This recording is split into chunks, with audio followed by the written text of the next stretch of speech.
भेरगाव बियाबनि रुफाथि मायथाइ फालिथाय गोजोनै खुंफुंजाबाय।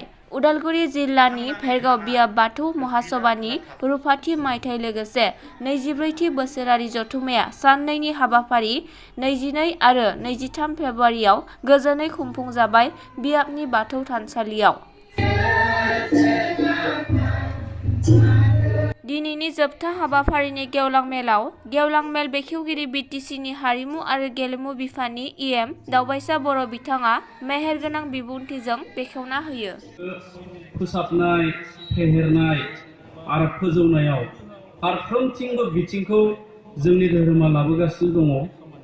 बुंनो थाङोब्ला मोनसे समाव जोंनि समाजखौ धोरोमासो बेंदोंमोन। जुदिअ गुबुन गुबुन समाजारि आफादफोरा दङ, थेवब्लाबो धोरोमनि जि मोनसे आसार, धोरोमनि जि बेन्दों, बे बेन्दोंजोंनो जोंनि बर' हारिया गोलाव सम फैबाय थादों। दा बेखायनो जों दिनै बुंना लानायनि खोथा गैया जे बर' हारिनि हारिमु, राव, थुनलाइ गासैबो बिथिंखौ फोथांनानै लाखिबोनो हानाय, जौगाहोबोनायाव गुबुन गुबुन आफादफोर बायदि जुदि बिहोमा दङब्ला जोंनि बाथौ धोरोमाबो जथेस्थ'खिनि बिहोमा दङ।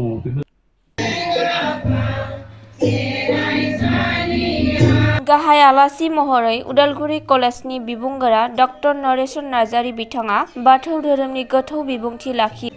बाथौ धोरोमनि खोथा बुंनाय लोगो लोगो बेयाव जोङो माखासे फिल'सफिकेल, माखासे सान्थौ, बे सान्थौनि खोथा बाथ्राखौ बुंनो गोनां जायो। बाथौआलाय माथो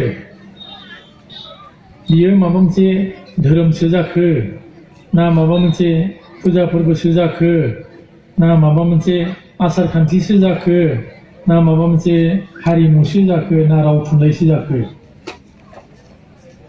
बेबायदि मोनसे सोंलु फैयो।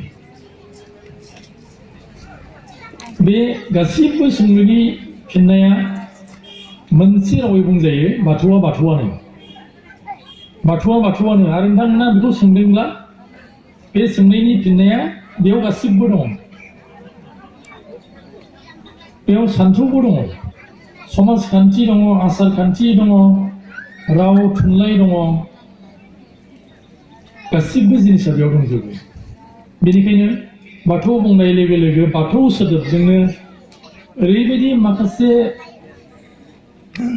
माल्टि डाइमेनसनेल, माखासे गोबां बिथिंखौ बे सोदोबनि गेजेरजों जों बुजिनो हायो। बाथौआ रोखोमसे धोरोम, धोरोमारि सानस्रियाव दङ। बेखायनो बे बाथौआ मोनसे धोरोम, बर'फोरनि धोरोम। बाथौ इकुवेल टु इसोर। बाथौ बुंनाय लोगो लोगो बियो इसोर। बाथौनि जि गुबुन लिटारेल मिनिं, थुनलाइयारि मिनिं, बे मिनिङा बाथौ माने इसोर। मोननै बुंबाय आङो। ओमफ्राय बाथौ होननानै बुङोब्ला बाथौआ मा? रोखोमसे सिबिसालि, रोखोमसे सिबिसालि। होमबा बे मोनसे सोदोबनि मोनथाम ओंथिखौ नांगोरनानै नोंथांमोना नायहर। बेनिखायनो आं बुंदों बाथौ बुंनाय लोगो लोगो बै जि आं दहाय बुंबोदोंमोन, बे हारिमु नामा, बे माबा फुजा फाथल नामा, बे माबा आसार खान्थि नामा, बेयाव माबा राव थुनलाइ दङ नामा, बिदि जे बुंदोंमोन आङो, बे गासिबोनि फिननाया बेयाव दंजोबो, बाथौआव दंजोबो। पानेरि विधानसभा समष्टिनि एमएलए कमली बसुमतारी बिथाङाबो आलासि महरै बाहागो लाफैयो। दाउसा हालि, दाउमा हालि हा, दाउ, अमा, बोरमा हाथारनानै जोङो बोलि फुजा होयोमोन। जोंनि गेजेराव दाबो एसामा बेखौ गारजोबनो हायाखै। हागोन, लासै लासै सेस्था खालायनांगोन। आंनि न'आवबो रामायण महाभारत जुद्ध जादोंमोन जेब्लानोखि बे धर्मखौ जोङो फालिदोंमोन। खारन नैबे ओनसोलाव जोंनि गामिया बयनिफ्राय सिगां बे सोदांनाय बाथौखौ आजावनाया रावबो नुय होननानै बुंनो हाया गथै ओनसोलाव। आरो जोंनिफ्राय बांसिन सिगाङाव खैराबारि ओनसोल गाज्रि मोनना होनफ्लांबाय। जोंनिया दा मा होननानै 50 बोसोरिया माबासो खुंलाय लांसिगोन गामिनिया।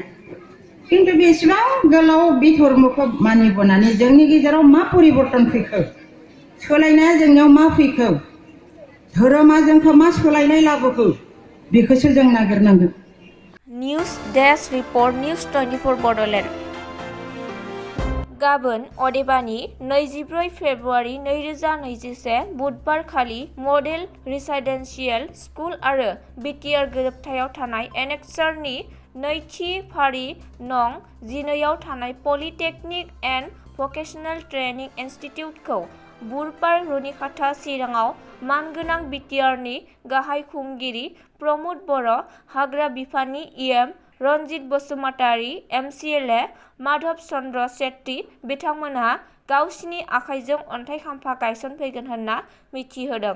बिटिसि गोरोबथा जों फैफानाय दफाफोरा मावफुंजानायनि लामायाव। रिपर्ट मनिलाल नार्जारी, चिरां रुनिखाता, निउज 24 बड'लेण्ड।